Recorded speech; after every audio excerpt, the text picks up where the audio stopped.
Hey guys, जय हिंद। एक बार फिर से आप सभी का स्वागत है आपकी अपनी फैमिली 24/7 सी ए जोन में। तो आज की जो हमारी क्लास है, मॉडल पेपर हम लेकर आए हैं आपके लिए कुछ 50 टू 55 क्वेश्चंस का। और ये जो क्लास है, ये जो मॉडल पेपर है, ये आप बीबीए के लिए भी फॉलो अप कर सकते हो, एमबीए के लिए भी फॉलो अप कर सकते हो और बीकॉम के लिए भी फॉलो अप कर सकते हो। हर एक डिफरेंट में कुछ अलग अलग पैटर्न है, तो उसके अकॉर्डिंग हम चल रहे हैं। ऑल्दो यहाँ पे कुछ जनरल पेपर आता है जो कि तीनों के लिए फॉलो अप हो सकता है, इसीलिए आप तीनों को ये चीज़ बोली जा रही है। तो क्लास को स्टार्ट करने से पहले मैं आपसे बोलूँगा कि अगर आपने अभी तक ई बुक परचेज़ नहीं की है तो डिस्क्रिप्शन बॉक्स में उस ई बुक का लिंक आपको मिल जाएगा। ई बुक में आपको क्या क्या मिलेगा तो वो आप देख सकते हो। रीजनिंग के सभी क्वेश्चंस, करंट अफेयर्स जो कि जीके का एक इम्पॉर्टेंट पार्ट है, वो हमारा मई 2022 तक कंप्लीट मिलेगा। और जून का जैसे ही अब ये मंथ कंप्लीट हो गया तो अब जल्द ही आपको उसका भी e book free of cost मिल जाएगा। इसके साथ में आपको कंप्यूटर की भी टॉप नॉच 250+ क्वेश्चंस की ई बुक मिलेगी, जो कि हो सकता है कि आपका कंप्यूटर का सेपरेट पार्ट में कुछ 20 टू 25 क्वेश्चंस पूछे जाएँ, या फिर जीके में ही आपके कंप्यूटर से भी क्वेश्चंस पूछे जा सकते हैं। अब यहाँ पे जो रीजनिंग वाले जितने भी क्वेश्चंस हैं, हर एक टाइप हमने कवर कर रखा है और पूरी कोशिश की है कि हर वो पैटर्न, हर वो अप्रोच बताएं जिस पर आपका जो है क्वेश्चंस बनने की उम्मीदें हैं और जिस पे यहाँ पे क्वेश्चंस आते हैं, पूछे जाते हैं। तो उसकी आपको 2 घंटे की एक सेपरेट वीडियो मिलेगी, आप नीचे देख सकते हो, मास्टर वीडियो। एक है मेंटल एप्टीट्यूड, क्वांटिटेटिव एप्टीट्यूड या कॉमर्शियल मैथ्स आप इसे बोल सकते हो। वो पूरा सेशन यहाँ पे आपको कवर हो जाएगा, जिस तरीके के क्वेश्चंस पूछे जाते हैं बताया है हमने और कैसे आपको अप्रोच रखनी है। 2 घंटे की ये क्लास मिलेगी और इसके साथ ही साथ में आपको 2 घंटे की दूसरी क्लास मिलेगी, जिसमें आपको रीजनिंग के सभी टॉपिक्स का एक्सप्लेनेशन वाला वीडियो मिल जाएगा। तो एक छोटा सा कॉम्बो पैक है, डेफिनेटली आप इस चीज़ को अफोर्ड कर सकते हो क्योंकि बहुत ही मिनिमल कॉस्ट पे आपको चीज़ें देखने को मिल रही हैं। आप खुद की पॉकेट से दे सकते हो, इवन बस आपको एक प्लेट मोमो का त्याग करना है। एंड आई थिंक कि आप इतना तो कर ही सकते हो आप अपने भविष्य को बनाने के लिए। सो डिस्क्रिप्शन बॉक्स में इसका लिंक है, आप इसको चेकआउट ज़रूर करिएगा। बहरहाल स्टार्ट करते हैं हम यहाँ पे अपना आज का जो पेपर है। तो यहाँ पे सबसे पहला क्वेश्चन है आपका इंग्लिश का, विच of the following is correct. ये आपका वर्ड दिए हुए हैं, इसमें कुछ एरर है और कोई एक वर्ड सही है। स्पेलिंग का मतलब पूछा जा रहा है, तो बताना है आपको इसमें से असाइनमेंट की कौन सी स्पेलिंग सही हो जाएगी। तो यहाँ पे अगर हम देखें तो क्वेश्चन नंबर 1 का सही आंसर बनेगा असाइनमेंट। और मैं आपको एक चीज़ और बता दूँ, क्वेश्चन नंबर 2 आपको दिखा देता हूँ, फिर आप लोग ऑप्शंस देखते रहिए और फिर मेरी बात भी सुनते रहिए। एक चीज़ बता दूँ कि इंग्लिश, रीजनिंग, मेंटल एप्टीट्यूड या क्वांटिटेटिव एप्टीट्यूड या कॉमर्शियल मैथ्स या कंप्यूटर या जीके, ये सब आपका स्कोरिंग सब्जेक्ट है। तो ई बुक से आपको बहुत कुछ सीखने को मिलेगा। देखिए, यूट्यूब पर तो हमने अवेलेबल कराई रखी हैं चीज़ें, बट ई बुक में कुछ एक्स्ट्रा कंटेंट आपको मिल जाएगा। वहाँ पे आपको डिटेल सॉल्यूशन मिलेगा, अच्छे से समझा रखा है। यूट्यूब पर भी समझा रखा है, बट वहाँ पे क्योंकि एक ही जगह आपको सब चीज़ें मिल जाएंगी तो आपके लिए ही यूज़फुल रहेगा, ठीक है। और ऐसा नहीं है कि जिसने ई बुक ले ली तो उसको यूट्यूब वाला कुछ करना ही नहीं है, छोड़ देना है, ऐसा नहीं है बॉस। आप यूट्यूब वाला भी करिए, वो तो फ्री ऑफ कॉस्ट ही है, और ई बुक वाला भी करिए अगर आप ले रहे हैं तो, ठीक है। और यहाँ पे जो मैंने बताया कि स्कोरिंग सब्जेक्ट है, बाकी यहाँ पे कॉमर्स के भी क्वेश्चंस आते हैं, तो वो आपको अभी आगे देखने को मिलेगा। जिस तरीके का आपका पैटर्न आता है उसी तरीके का यहाँ पे पैटर्न हमने आपके सामने रखने की कोशिश की है। 50 टू 51 क्वेश्चंस का ये आपका मॉडल पेपर हम आपको दे रहे हैं। सीरियसली इसको अटेंड करिए और देखिए कि आपका कितना स्कोर बनता है, ठीक है। ईजी क्वेश्चन भी है और थोड़ा अच्छे क्वेश्चन भी हैं, लेवल वाले क्वेश्चन भी हैं। क्वेश्चन नंबर 2 का अगर आप आंसर देखें, इंग्लिश का ये अभी ये चल रहा है, इसमें आपका आंसर क्या हो जाएगा, कैल्शियम, ठीक है। आगे बढ़ते हैं क्वेश्चन नंबर 3 पर। इसमें अगेन आपसे स्पेलिंग का पूछा जा रहा है, बताना है आपको कौन सी स्पेलिंग करेक्ट हो जाएगी। तो क्वेश्चन नंबर 3 के लिए ऑप्शन नंबर ए आपका करेक्ट आंसर हो जाएगा। डबल एम होगा, सिंगल आई होगा, डबल टी होगा और डबल ई होगा। आगे बढ़ते हैं। For the investors who dash money, silver and bonds are better options. तो ऑप्शंस जो हैं वो आपके सामने कुछ इस तरीके से हैं। क्या यहाँ पे अप्रोप्रिएट ऑप्शन होगा क्वेश्चन नंबर 4 के लिए, आपको बताना है। तो यहाँ पे क्वेश्चन नंबर 4 अगर हम आंसर देखें इसका, तो आपका आंसर जो बनेगा वो बन जाएगा आपका आंसर बन जाएगा option number C, have very little money. ठीक है, एंड आई होप कि आपने जो हमारी इंग्लिश की जो मैराथन वाली क्लास थी वो की होगी। तो यहाँ पे आप देख सकते हो मनी को क्योंकि हम काउंट कर सकते हैं तो वो वहाँ पे लिटिल लगा है। ठीक है, आगे बढ़ते हैं और यहाँ पे हैव वेरी आप समझ गए होंगे, मनी के लिए हमने हैव वेरी यूज़ किया। आगे बढ़ते हैं, question number 5, complete the sentence. In order to promote trade, it is necessary to dash restrictions on exports and imports.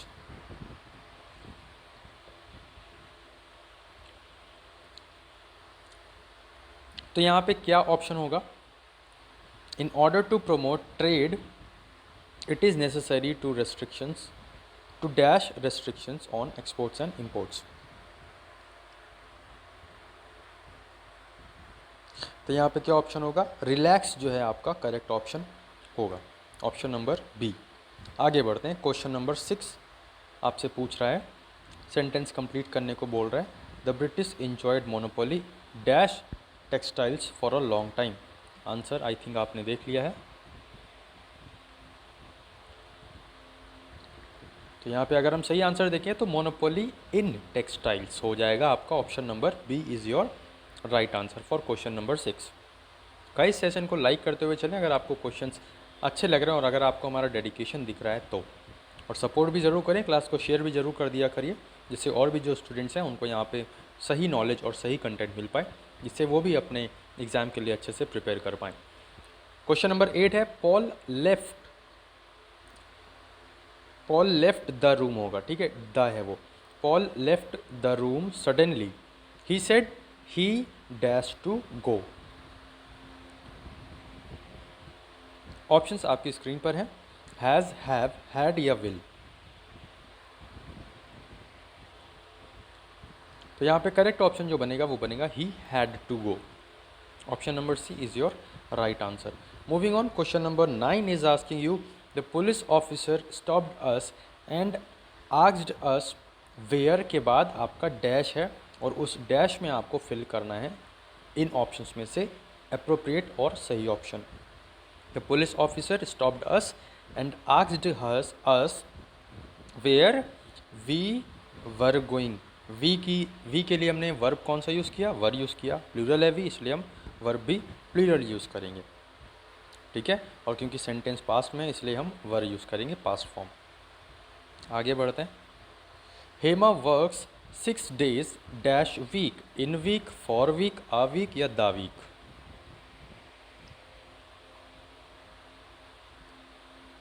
तो यहाँ पे Hema works 6 days a week आपका करेक्ट आंसर बनेगा। ठीक है, आगे बढ़ते हैं,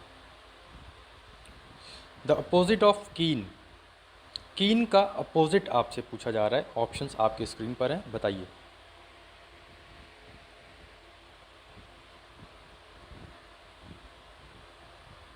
द अपोजिट ऑफ कीन, कीन का अपोजिट क्या हो जाएगा? अनविलिंग।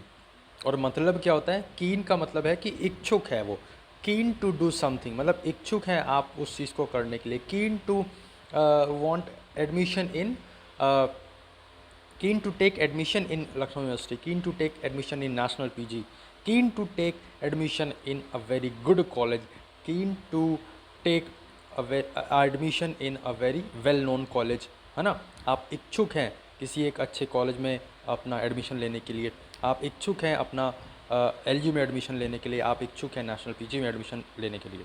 कीन का मतलब इच्छुक, उसका अपोजिट क्या है? अनविलिंग, जिसमें आपको कोई इच्छा ही नहीं है। ओके, परटेनिंग का मतलब होता है कि वो रिलेट है, परटेनिंग टू मतलब रिलेटेड टू, फ्रैगाइल का मतलब बहुत वीक है। ओके, आगे बढ़ते हैं, क्वेश्चन नंबर 12। अब आपके यहाँ पे जीके जीएस के कुछ क्वेश्चंस आपको देखने को मिलेंगे। क्वेश्चन नंबर 12 है, the book Arthashastra was written by, Vedvyas, Kautilya, Ashwamedha या फिर पाणिनि।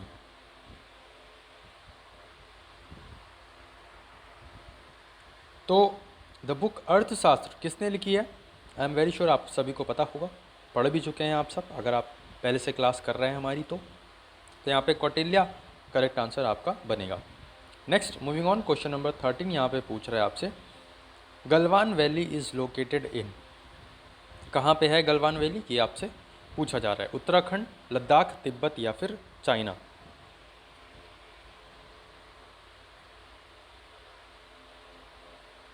तो अगर हम गलवान वैली की बात करें, ये कहाँ पे है, लद्दाख में लोकेटेड है, आपको याद रखना है। आगे बढ़ रहे हैं। Question number 14, highest gallantry awards in India. Options आपकी स्क्रीन पर कुछ इस तरीके से हैं। Highest gallantry awards in India, याद रखना है, परमवीर चक्र आपका यहाँ पे करेक्ट आंसर बनेगा।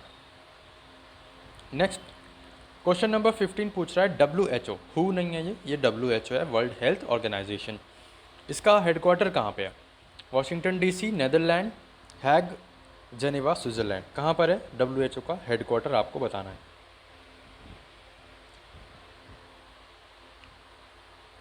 तो इसका करेक्ट आंसर आपका हो जाएगा option number D, Geneva, Switzerland. आगे बढ़ते हैं। क्वेश्चन नंबर 16 आपसे पूछ रहा है कोविड-19 स्टैंड्स फॉर। कोविड-19 से रिलेटेड जो कुछ क्वेश्चन है वो हमने ऑलरेडी ले रखा है, तो जीके की प्लेलिस्ट में आप जाके देख लेना, ठीक है। तो यहाँ पे कोविड-19 का मतलब होता है corona virus disease of 2019। Option B यहाँ पे आपका करेक्ट आंसर बन जाएगा। आगे बढ़ते हैं।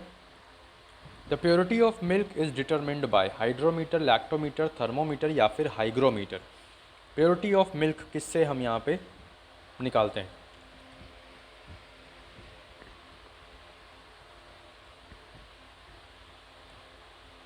तो यहाँ पे अगर हम क्वेश्चन नंबर 17 की बात करें, ऑप्शन बी लैक्टोमीटर आपका करेक्ट आंसर बन जाएगा, याद रखिएगा, प्योरिटी ऑफ मिल्क लैक्टोमीटर।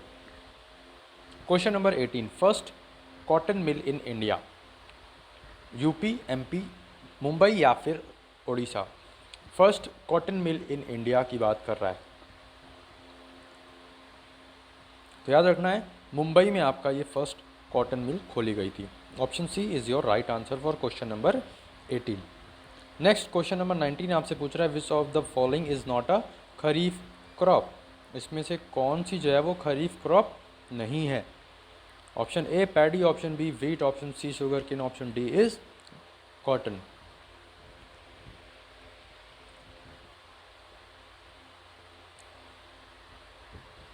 यहाँ पे ऑप्शन नंबर अगर आपका देखें तो बी ऑप्शन करेक्ट आंसर हो जाएगा, वीट जो है वो खरीफ क्रॉप नहीं है।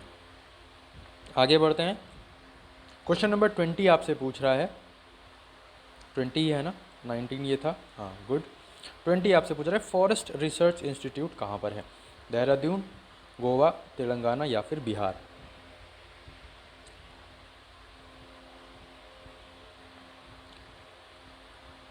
तो क्वेश्चन नंबर 20 की अगर हम बात करें, ऑप्शन ए देहरादून यहाँ पे आपका करेक्ट आंसर बन जाएगा।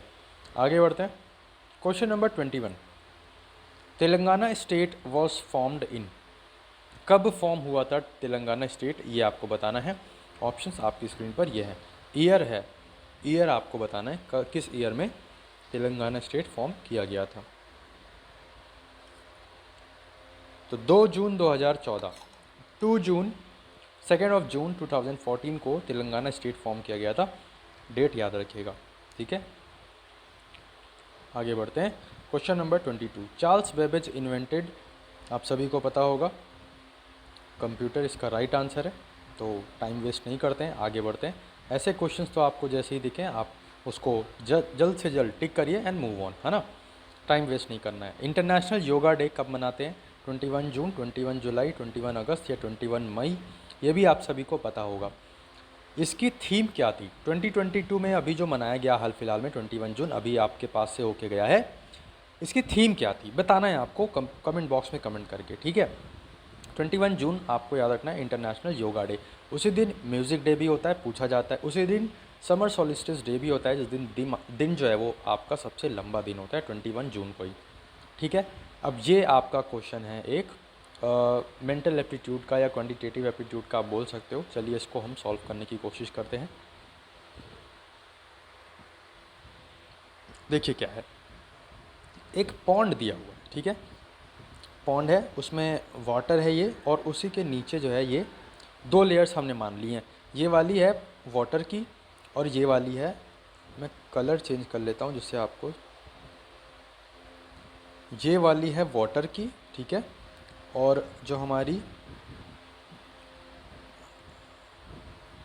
मड की है वो हम इससे बना लेते हैं, ठीक है।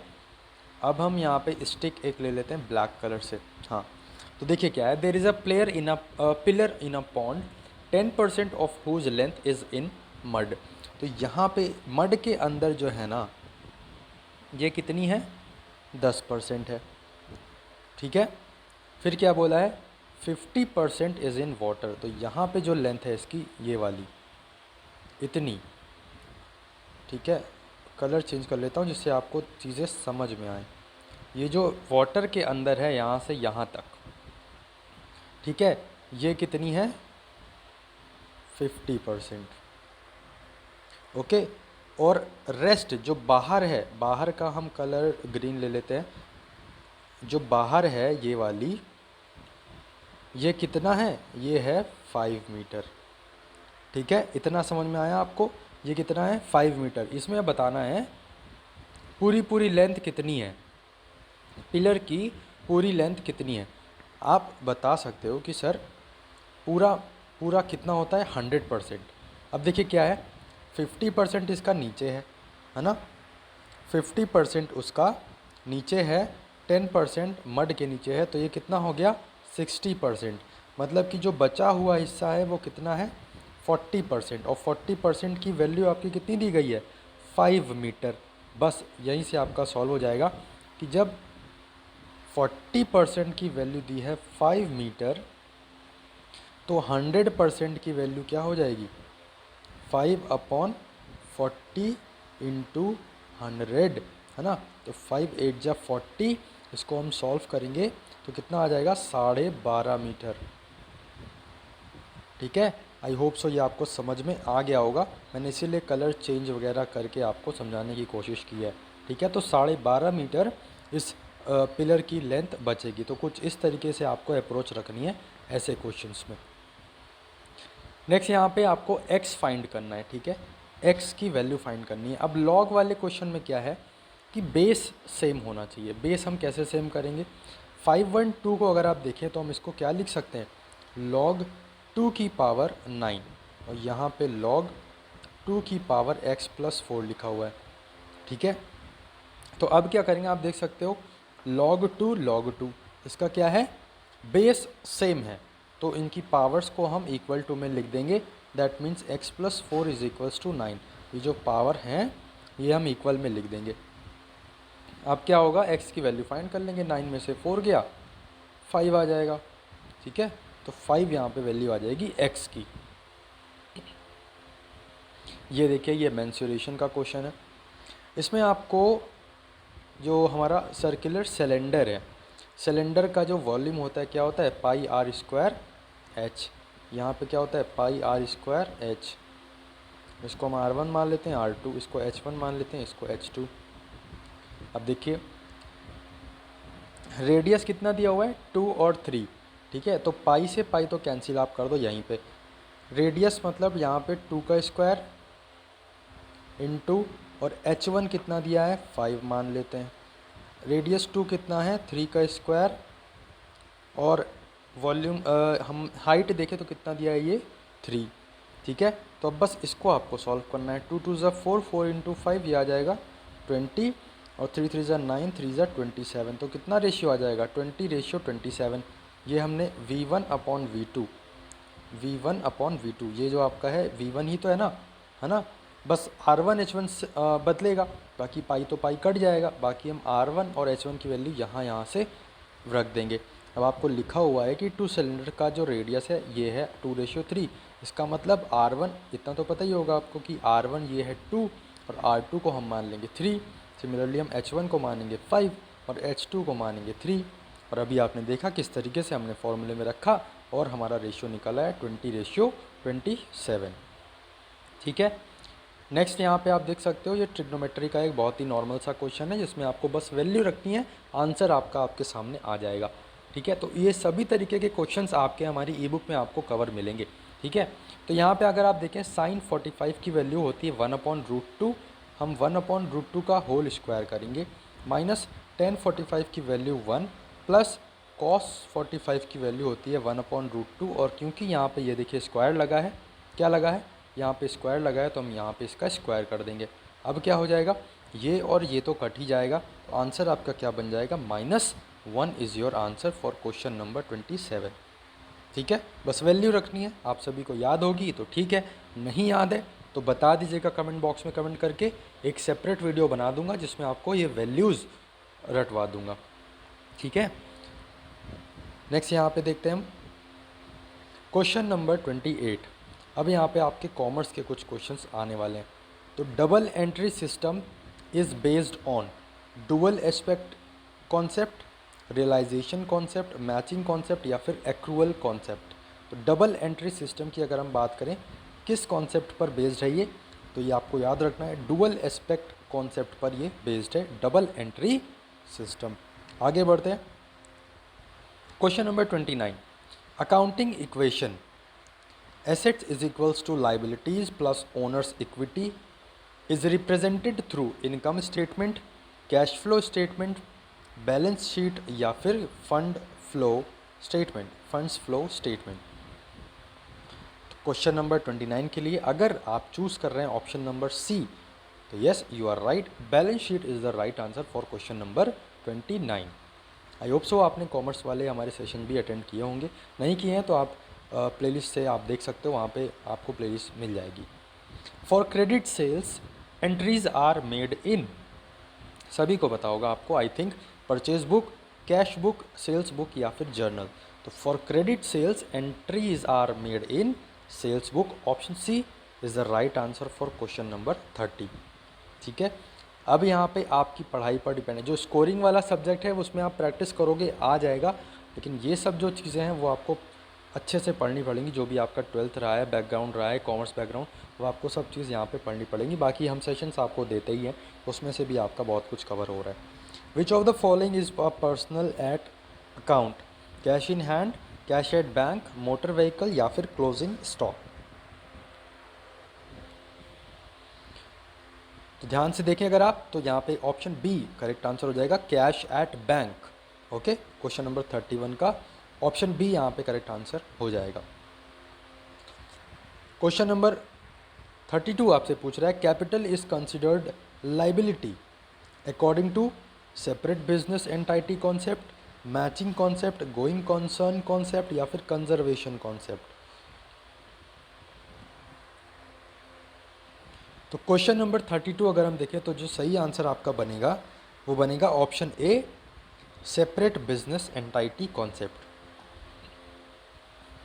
आगे बढ़ते हैं, क्वेश्चन नंबर 33 आपसे पूछ रहे हैं, losses are anticipated and profits are not accounted until realised, is the part of which principle, conservative, comparability, consistency या फिर डिस्क्लोजर। तो यहाँ पे क्वेश्चन नंबर 33 का अगर हम करेक्ट आंसर देखें तो कंजर्वेटिव आपका जो प्रिंसिपल यूज़ हुआ है, यहाँ पे कंजर्वेटिव प्रिंसिपल यूज़ हुआ है, याद रखना है। क्वेश्चन नंबर 33 का सही आंसर कंजर्वेटिव आपका रहेगा। नेक्स्ट यहाँ पे क्वेश्चन नंबर 34, लेजेस in a accounting book in which only real accounts are open, only real and personal accounts are open, all the real personal and nominal accounts are open या फिर none. बहुत easy question है, commerce वाले तो बहुत आसानी से बता सकते हैं। ऑप्शन सी यहाँ पे करेक्ट आंसर हो जाएगा आपका, all the real personal and nominal accounts हम खोलते हैं, ठीक है, लेजर जब बनाते हैं। आगे बढ़ते हैं, क्वेश्चन नंबर 35 आपकी स्क्रीन पर है, new profit sharing ratio is calculated at the time of admission of a partner, retirement of a partner, death of a partner या फिर all of the above. Question number 35 का correct answer हो जाएगा all of the above.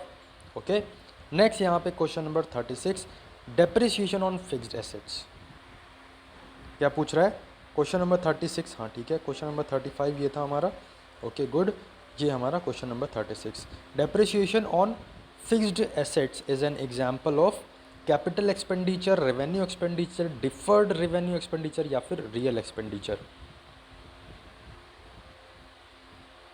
तो याद रखना है question number 36 के लिए करेक्ट आंसर आपका हो जाएगा रेवेन्यू एक्सपेंडिचर, ठीक है, याद रखना है। आगे बढ़ते हैं। Which of the following is not a form of business organization? Sole proprietorship, partnership, charitable trust या फिर जॉइंट स्टॉक कंपनी। बहुत ईजी क्वेश्चन है, थोड़ा सा आप सोचोगे और ऑप्शन सी टिक लगाओगे, जो कि सही ऑप्शन है। चैरिटेबल ट्रस्ट यहाँ पे करेक्ट आंसर है। Next question number 38, insurance is a business activity, trading activity, aids to trading activity या फिर नन? तो insurance is a aids to trading activity, option C यहाँ पे करेक्ट आंसर आपका बन जाएगा क्वेश्चन नंबर 38 के लिए। नेक्स्ट यहाँ पे देखते हैं question number 39, the structure in which there is a separate ration of ownership and management as per law is called? The structure in which there is a separate ration of ownership and management as per law is called partnership, company, sole proprietorship या फिर all business organisation? तो यहाँ पे question number 39 का option B company is the right answer आपका हो जाएगा। आगे बढ़ते हैं क्वेश्चन 40 पे। Which of the following document explains the work scope of a company? Memorandum of association, memorandum of association, articles of association, prospectus या फिर statements of the association? Which of the following document explains the work scope of a company? तो यहाँ पे correct answer अगर हम देखें तो option A memorandum of association आपका करेक्ट आंसर बनने वाला है। आगे बढ़ते हैं। नेक्स्ट क्वेश्चन नंबर 41 आपकी स्क्रीन पर ये रहा। One of all and all for one is the motto of, किसका मोटो है ये? Partnership organization, cooperative organization, political organization या फिर नन? तो यहाँ पे ऑप्शन बी अगर आपने चूज़ किया है तो yes you are right, cooperative organization यहाँ पे इसका मोटो है क्या? One of all and all for one. Question number 41 का option C, option B sorry correct हो जाएगा, कोऑपरेटिव ऑर्गेनाइजेशन। आगे बढ़ते हैं। नेक्स्ट हमारा क्वेश्चन 41 आपसे पूछ रहा है foreign trade includes import, export, both A and B या फिर नन? तो बहुत ईजी क्वेश्चन है and I am very sure कि आप सब ये क्वेश्चन को कर लोगे। सही आंसर इम्पोर्ट एक्सपोर्ट दोनों हो जाएगा। Question 42, pool is the example of, ये थोड़ा सा टफ क्वेश्चन आपके लिए हो सकता है, बताना है आपको। Pool is the example of horizontal combination, diagonal combination, vertical combination या फिर सर्कुलर कॉम्बिनेशन? तो अगर आपने चूज किया है option number A horizontal combination तो yes boss you are right, pool is the example of horizontal combination. Pool है क्या? क्या है ये पुल, ये आपको कमेंट करके बताना है। एक छोटी सी डेफिनेशन, एक छोटा सा स्टेटमेंट लिख के ज़रूर बताइएगा। The written agreement amongst the partners is called as partnership agreement, partnership contract, partnership deed या फिर पार्टनरशिप कॉन्सेंट? क्वेश्चन नंबर 43 का करेक्ट आंसर आपका बनेगा partnership deed. Okay, next question number 44, micro economics are also known as revenue theory, price theory, profit theory या फिर income theory? तो micro economics को हम और किस नाम से बोल सकते हैं? प्राइस थ्योरी के नाम से। क्वेश्चन नंबर 44 का करेक्ट ऑप्शन बी हो जाएगा, थ्योरी, प्राइस थ्योरी।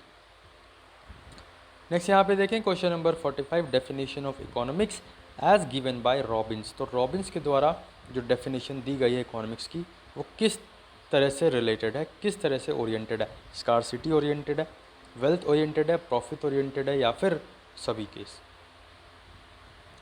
याद रखना है स्कार्सिटी ओरिएंटेड यहाँ पे रॉबिन्स ने डेफिनेशन दी है इकोनॉमिक्स की।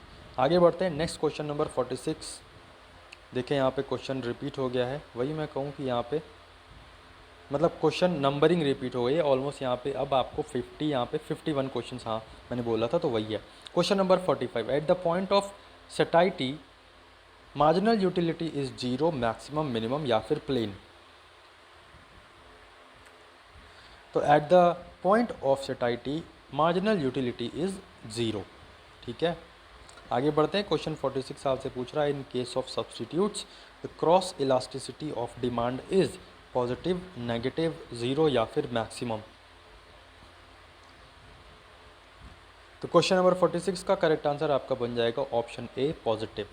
Next question number 47, India is a dash economy. बहुत ही आसानी से आप बता सकते हो, सोशलिस्ट, मिक्स्ड, कैपिटलिस्ट या फिर ट्रस्टीशिप। तो India is a mixed economy यहाँ पे आपको याद रखना है, प्राइवेट भी है और पब्लिक भी है, ठीक है।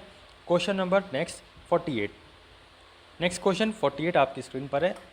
The environment protection act 1986 covers. तो इसमें दो क्वेश्चन आपके कवर हो रहे हैं। पहला, इन्वायरमेंट प्रोटेक्शन एक्ट कब आया? तो 1986 में। क्या कवर करता है? Air pollution, water pollution, noise pollution या फिर ऑल। तो याद रखना है ऑप्शन डी यहाँ पे करेक्ट आंसर हो जाएगा। अब जाहिर सी बात है इन्वायरमेंटल प्रोटेक्शन से रिलेटेड है तो सभी को ये देखेगा, एक्ट है तो जाहिर सी बात है इसमें सभी चीज़ें कवर होंगी, तो सभी यहाँ पे आपका ऑल करेक्ट आंसर बन जाएगा। Next question 49, the patent act passed in 1970, 1990, 1980 या फिर 1920। तो अगर हम बात करें पेटेंट एक्ट कब पास हुआ, 1970 आपको याद रखना है, इंपॉर्टेंट क्वेश्चन है। नेक्स्ट यहाँ पे देखें question 50, the study of human population is called as dash environment. So question number 50 का आंसर बताने से पहले मैं आपसे बोलूँगा कि अगर आपको हमारा सेशन पसंद आया है तो कमेंट बॉक्स में कमेंट करके ज़रूर बताइएगा, और अगर आपने अभी तक लाइक नहीं किया है तो लाइक भी कर दीजिए, क्योंकि उसी से हमको मोटिवेशन मिलता है। जो मैंने चीज़ें क्वेश्चंस आपसे पूछी वो भी उसका आंसर आप देने की कोशिश ज़रूर करिए कमेंट बॉक्स में, जिससे आप आंसर दोगे तो कोई अदर स्टूडेंट भी उस चीज़ को पढ़ सकेगा, उसकी भी हेल्प हो सकेगी।